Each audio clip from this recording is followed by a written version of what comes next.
बच्चों, आज आपका चैप्टर है वायु यानी एयर।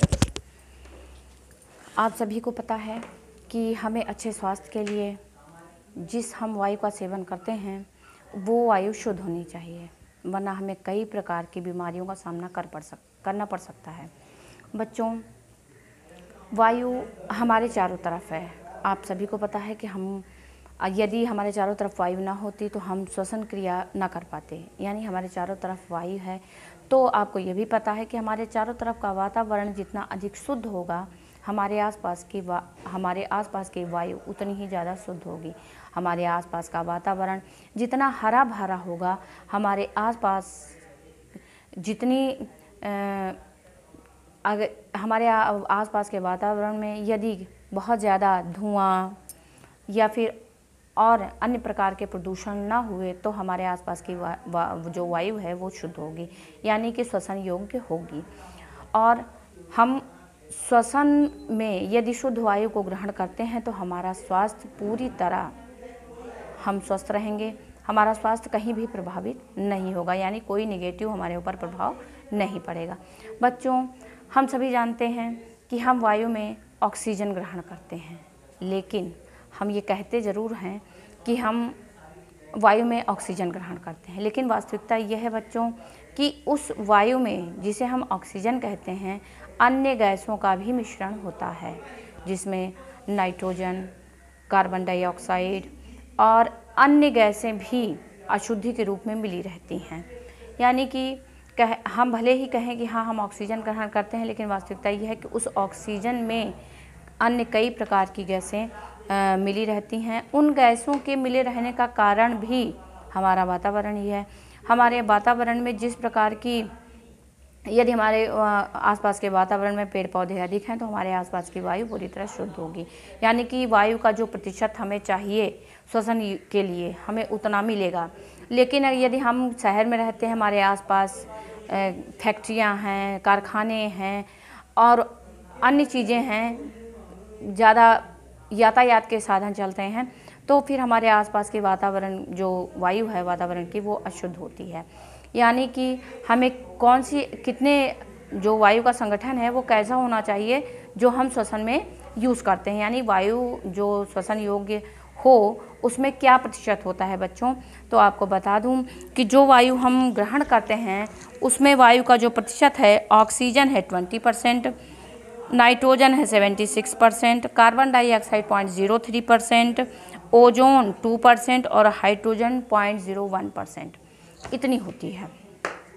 यदि इससे अब हम कहें शुद्ध वायु की क्या परिभाषा दूंगी, तो शुद्ध वायु की ये परिभाषा है कि जितने प्रतिशत आपको जो चीज़ बताई गई है यदि इससे कम हुई या कोई इससे ज़्यादा हो गई तो वायु शुद्ध नहीं है, यानी कि वायु में इतना प्रतिशत सारी गैसें होनी चाहिए। चलिए आपको प्रतिशत लिख के बता दूं कि कौन सी वायु कितने प्रतिशत होनी चाहिए, आप इसको नोट कर लीजिएगा।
यानी कि आप वायु का प्रतिशत देख रहे हैं कि वायु में oxygen 20.95%, nitrogen 78.08%, carbon dioxide 0.03%, ozone 0.02% और हाइड्रोजन 0.01% होनी चाहिए। यदि वायु में इसका प्रतिशत इतना ही रहा तो हम वायु जो ग्रहण कर रहे हैं वो वायु शुद्ध है। यदि ऐसी वायु यानी जिसमें इसका प्रतिशत, जो भी प्रतिशत आपको लिखवाया गया है, किसी भी गैस का प्रतिशत यदि कम हुआ तो भी वायु अशुद्ध है, और किसी का प्रतिशत यदि बढ़ा ऑक्सीजन को छोड़कर तो भी वायु अशुद्ध मानी जाती है। अब बच्चों, तो हमें सदैव शुद्ध वायु का ही सेवन करना चाहिए। ऐसा तो तभी हो सकता है जब हमारे आसपास के वातावरण में संतुलन बना रहे, हमारे आसपास का वातावरण साफ सुथरा हो। अब बच्चों, कार्बन डाइऑक्साइड गैस, सबसे पहले हम कार्बन डाइऑक्साइड के बारे में बात करते हैं। आपको पता है कि हम सभी कार्बन डाइऑक्साइड श्वसन क्रिया में निष्कासित करते हैं, यानी ये वायु अशुद्ध मानी जाती है। और पेड़ पौधे भी कार्बन डाइऑक्साइड को ग्रहण करते हैं और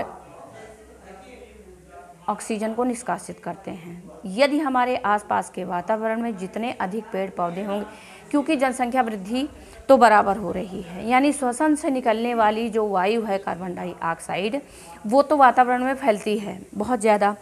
अब उस वायु का जो संतुलन है वो बना रहे, इसके लिए ये आवश्यक है कि हमारे आसपास पेड़ पौधे अधिक रहें, ताकि उस वायु को ग्रहण करके और जो शुद्ध वायु है ऑक्सीजन वो हमको दे सकें और उसको हम ग्रहण कर सकें। तो बच्चों, आज आप जान गए कि जो शुद्ध वायु होती है उसमें किस गैस का कितना प्रतिशत होना चाहिए। ये केवल इंट्रोडक्शन, आपको पता होना चाहिए कि वायु में कौन सी गैस कितने % होती है। बच्चों, आज के लिए बस इतना ही, बाकी चीज़ें आपको नेक्स्ट वीडियो में बताऊंगी।